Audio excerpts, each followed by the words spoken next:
আপনাদের বেশি সময় নেব না, ঠাকুরের বাণী আলোচনা করব। প্রথমে আগে বাণীটা পড়ছি, তারপর সেটাকে বিশ্লেষণ করে নেব। লাখ ধান্দায় মনটি ব্যস্ত, ইষ্ট ধান্দায় বইলি না, তবুও চাস বিধির দয়া, মতিচ্ছন্ন বুঝি না। লাখ ধান্দা, যেমন ইষ্টকে ব্যতি রেখে যেসব ধান্দা, যেমন বিষয় আশয়, সম্পদ, নারী বাড়ি গাড়ি ইত্যাদি, আমার মনে যখন সর্বদা এগুলো ধান্দায় ঘুরে বেড়ায়। আর ইষ্টের যে ধান্দা, ইষ্টের পথে চলা, ইষ্টকে নিয়ে চলা, ইষ্ট যা পছন্দ করে সেগুলোকে নিয়ে চলা, ইষ্ট যাতে খুশি হয় সেই ধান্দাগুলো যখন আমার মধ্যে মানে থাকে না, বাদ বাকি সব ধান্দায় থাকে, তখন কি হয় যে আমরা শুধু ইষ্টকে যখন বাদ দিয়ে অন্য ধান্দায় ব্যস্ত থাকি, তখন ইষ্টকে ছেড়ে চলি।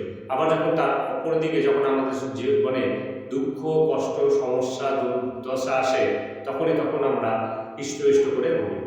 তো ঠাকুর বলছে যখন আমাকে ইষ্টের পাওয়াতে চলতেই হবে, ইষ্টকে স্মরণ করতেই হবে, হরিনাম করতেই হবে, তো তখন আমি সেটা সবার আগে করবো। হরিনাম ইষ্টনাম যখন আমি সবার আগে করবো, তখন বাদ বাকি যে আমার যে ধান্দাগুলো আছে সেটা আপনা আপনি আমার মধ্যে এসে পড়বে। আমি সব কিছুই পেয়ে যাবো যখন আমি ইষ্টনাম হরিনাম ইষ্টপদ হরিপথে সবার আগে চলবো। একটা কথাই আছে যে মরার সময় হরিনাম করে কোনো কিছু হয় না, করতে গেলে আগে করতে হবে। জয় গুরু, ভালো থাকবেন, সুস্থ থাকবেন। আমি গাড়িতে পড়ছি, তারপর সেটাকে বিশ্লেষণ করছি। তোমার ভুলের জন্য তুমি দায়ী, অন্যে নয়। তোমার ভুল যেন অন্যকে ক্ষতিগ্রস্ত না করে, যদি করে থাকে তাহলে পরিপূরণ করো, নইলে স্বভাবের অভিশাপ তোমাকে রেহাই দেবে না নিশ্চয়ই। অর্থাৎ আমি যদি কোনো দিন ভবিষ্যতে হোক, অতীতে হোক, বর্তমানে হোক, যখনই কোনো রকম ভুল করবো, সর্বদা মনে রাখবো সেই ভুলের জন্য কিন্তু আমি দায়ী। আমার ভুলের জন্য কোনো মানুষকে আমি দায়ী করতে পারবো না। তাই আমার ভুলের জন্য কোনো মানুষকে আমি আবার ক্ষতিগ্রস্ত করতে পারবো না। মনে করেন আমি কোথাও ভুল কাজে কিছু করতে গিয়ে টাকা কোনো কিছু নয় ছয় করেছি, তো সেই টাকাটাকে উঠানোর জন্য আমি দেখা করি মানে কোনো মানুষের চাপ দিচ্ছি, তাহলে সেটা কিন্তু সেই মানুষটা দায়ী নয়, সে তোমার ভুল করার জন্য। তাই তুমি যা ভুল করেছো তার মাসুল কিন্তু তোমাকেই দিতে হবে। তুমি এর জন্য কোনো অপর ব্যক্তিকে কোনোদিনও দোষারোপ করতে পারবে না। তাই ঠাকুর বলছেন যখনই তুমি ভুল করবে সর্বদা স্বীকার করবে তার জন্য দায়ী তুমি, তার জন্য অন্য কোনো মানুষ নয়। তাহলে তুমি এগিয়ে যেতে পারবে, উন্নতি করবে। আর যদি তুমি দায়ী করতে যাও, তাকে ক্ষতিপূরণ দিতে হয়, তাহলে বুঝবে তোমার দুর্দশার জন্য তুমি দায়ী। তাই জয় গুরু, ভালো থাকবেন, সুস্থ থাকবেন। ইষ্টপ্রাণ দাদা মায়েদের আমার আত্মহিক আনন্দিত জয় গুরু।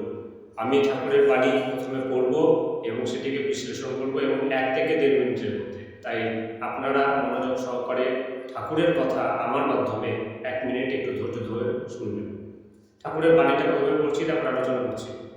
কারো দুঃখের কারণ হয়েও না, কেউ তোমার দুঃখের কারণ হবে না। অর্থাৎ আমি যদি অন্তর থেকে কাউকে দুঃখ দেওয়ার চেষ্টা করি, কারো মনে কষ্ট দেওয়ার চেষ্টা করি, কাউকে আঘাত দেওয়ার চেষ্টা করি, জ্ঞাতসারে হোক অজ্ঞাতসারে হোক, তাহলে ঠাকুর বা ঈশ্বর বা প্রকৃতি বলেছেন তুমি যেমন কাউকে কিছু দিবে, পরিবর্তে তার কাছ থেকে রিটার্নও সে তুমি পাবে। যদি তুমি কাপড়ের দোকানে জানো যে এই কাপড়টাতে একটা ডিফেক্ট আছে, তবু জেনে শুনে যদি তুমি ওরকম কোনোদিনও কাউকে করে থাকো, তাহলে ভবিষ্যতেও তোমার সাথেও কিন্তু একই ঘটনা ঘটতে বাধ্য। কারণ প্রকৃতি কাউকে এতটুকু এক অংশ মেপে ঝোপে কম দেয় না।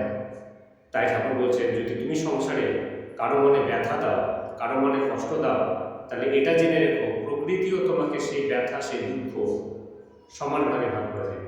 তাই ঠাকুর বলছেন কারো দুঃখের কারণ হয়েও না, কেউ তোমার দুঃখের কারণ হবে না।